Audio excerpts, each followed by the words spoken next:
Tip of the iceberg ఏది ఈ గనుల శాఖ కానీ అంతకుముందు జరిగిన ఇప్పుడు లిక్కర్ స్కామ్ దాదాపు ఏడాది పైగా జరుగుతున్న విచారణ కానీ దాని మీద బయటకు వస్తున్న వాస్తవాలు కానీ సో ఇవన్నీ బయటకు వస్తూ ఉంటే వీటికి సమాధానం చెప్పడం మానేసి అదిగో చంద్రబాబు నాయుడు 2014 నుంచి 19 అప్పుడే మద్యం కుంభకోణానికి తెరదీశాడు ఇంకోటి అని డైవర్షన్ పాలిటిక్స్ చేస్తోంది ఎవరు మాణిక్ వరప్రసాద్ గారు?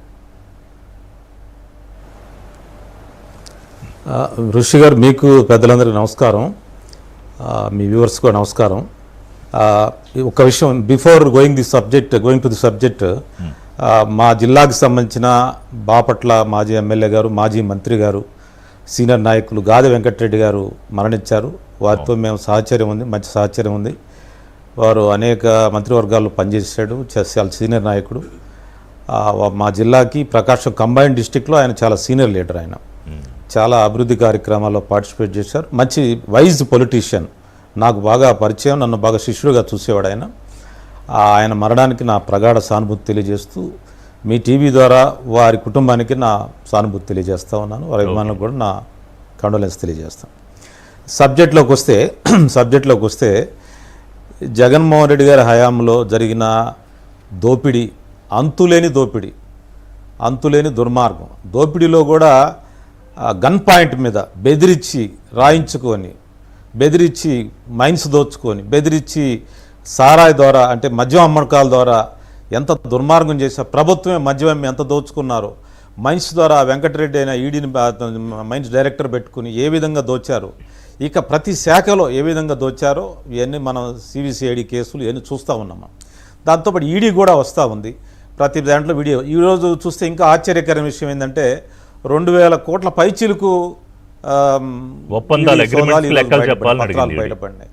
ఈరోజు జగన్మోహన్ రెడ్డి తర్వాత జగన్మోహన్ రెడ్డి గారి పిఏ అంటే జస్ట్ కేఎన్ఆర్ చాలా మామూలు అపాయింట్మెంట్స్ ఇచ్చే పిఏ, చాలా చిన్న వ్యక్తి. అతను ఒక జర్నలిస్ట్గా పనిచేశాడు. అతని దగ్గర ఎంత డబ్బులు ఉన్నాయనేది ఈడీ ఆశ్చర్యపోతూ ఉంది. ఈ ప్రజల డబ్బుని ఈడీ రైడ్ చేస్తూ ఉంది, వాళ్ళ రికవరీ రాస్తూ ఉన్నారు, వాళ్ళు ఐడెంటిఫై చేస్తున్నారు. కానీ వీళ్ళందరికీ వీటికి ముగింపు ఎప్పుడు, ఈడీ ఎప్పుడు చర్య తీసుకుంటుంది, లేకపోతే వాళ్ళకి ఎలాంటి భయం ఉంటుంది వాళ్ళు అందుకనే ఈ చర్యలు జరగబోతున్నాయని వాళ్ళకి ముందే నోటీసులు వస్తాయి, ముందే ఇన్ఫర్మేషన్ ఉంటుంది కాబట్టి వాళ్ళు ఏం చేస్తున్నారు, ఇటు మహానాడు వస్తుంది, ఇటు ఈడీ రైట్స్ జరుగుతూ ఉన్నాయి అని చెప్పి సైమల్టేనియస్గా నిన్న ఒక పార్టీ సమావేశం పెట్టి వాళ్ళ యొక్క ఇన్ఛార్జీలందరిని పిలిపించుకొని ప్రభుత్వం మీద దుమ్మెత్తిపోయటం, లేనిపోయిన ఆరోపణలు చేయటం. జగన్మోహన్ రెడ్డి ఆ స్పీచ్ అంటారండి, దాన్ని నాకు అర్థం కాదు. ఒకసారి జగన్మోహన్ రెడ్డి ఆత్మపరిశీలన చేసుకోమనండి. వైసీపీలో ఉన్న సీనియర్ నాయకత్వం ఒకసారి ఆత్మపరిశీలన చేసుకోండి. ఏదన్నా గత 5 సంవత్సరాలు జరిగిన పొరపాట్లు ఏం జరిగాయి, రాజకీయంగా మనం ఏం తప్పులు చేశాము, ఎలాంటి తప్పులు చేయడం వల్ల ప్రజలు మనం తృణీకరించారు అనే ఒక ఆత్మపరిశీలన లేదు, ఒక సమీక్ష లేదు, ఏం లేదు. ప్రభుత్వం మీద అటాక్, బురద జల్లటం, చంద్రబాబు గారి మీద తిట్టడం, లోకేష్ గారిని తిట్టడం, లేకపోతే తెలుగుదేశం ప్రభుత్వాన్ని తిట్టడం, మంత్రులను తిట్టడం, పెద్దవాళ్ళని తిట్టడం, ఆడవాళ్ళని తిట్టడం, హోంమంత్రిని తిట్టడం. ఇదండి ఆ సంస్కారం. నాకు అర్థం కాదు. మీరు ఏం చేయాలి ఒక రాజకీయ పార్టీగా? మనల్ని ప్రజలు ఎందుకు దూరంగా పెట్టారు, ఏం పొరపాట్లు చేశాము, మేము ఈ నియోజకవర్గాలు ఏం జరిగిందో ఒకసారి చెప్పండి అని చెప్పి ఆయన చెప్పాలి కదా, రివ్యూ చేసుకోవాలి కదా. ఇవన్నీ డైవర్ట్ చేయడానికి ఈడీ వస్తున్న విషయం వాళ్ళకి తెలుసు, నోటీసులు ఉంటాయి కాబట్టి, అదేవిధంగా మహానాడు జరుగుతుంది కాబట్టి మొత్తం పిక్చర్ని డైవర్ట్ చేయడానికి ఒక కార్యక్రమం చేశారు. ప్రజలకు స్పష్టంగా తెలుసు గత 5 సంవత్సరాల్లో జగన్మోహన్ రెడ్డి గారి పరిపాలనలో జరిగిన దుర్మార్గాలు, దోపిడీ దుర్మార్గానికి నేను పరాకాష్ట అండి. ఒక రాబరీ, ఒక డకాయిటీ, బెదిరించి గన్ పాయింట్ మీద జోల్పి చేశారండి. మీరు చూశారు, ఒక పోర్టుని అయితే తుపాకీ పెట్టి బెదిరించి రాయించుకున్నారు.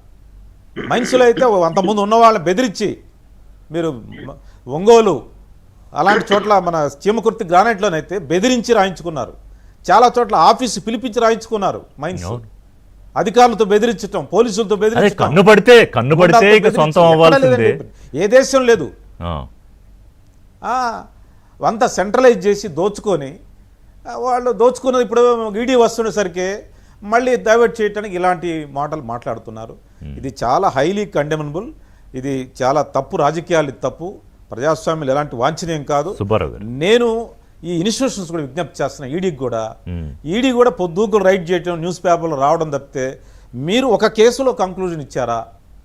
ఒక కేసులో ఢిల్లీ పిలిపించండి. అసలు తాడేపల్లి ప్యాలెస్ బాసును పిలిపించండి, తెలిసిపోద్ది వాళ్ళ సంగతి ఏంటో.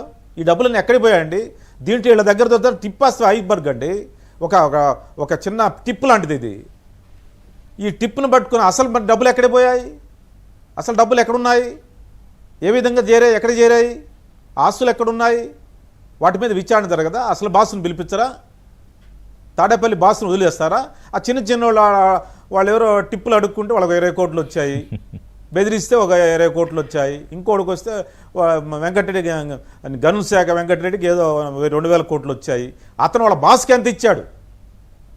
అంటే 2000 టిప్పులే కోట్లు ఈడీ అట్లా కాదు MDకి వస్తే డొక్క గారు, టిప్పులే ఈ స్థాయిలో ఉంటే అసలు ఏ స్థాయిలో ఉంటుంది? అసలు ఊహించడానికి సాధ్యమయ్యే స్థాయిలో ఉండేటట్లేదు. అక్కడ ఎంత ఉంది మరి? ఈడీ అక్కడికి వెళ్ళదా? సుబ్బారావు గారు వెళ్ళదా? ఆయన ఢిల్లీ పిలిపించరా? ఆయనతో మాట్లాడదా ఈడీ? సుబ్బారావు గారు, ఈ గనుల కేసు వ్యవహారం ఏంటి అంటే చాలా వెంకటరెడ్డిని నాకు విచారణ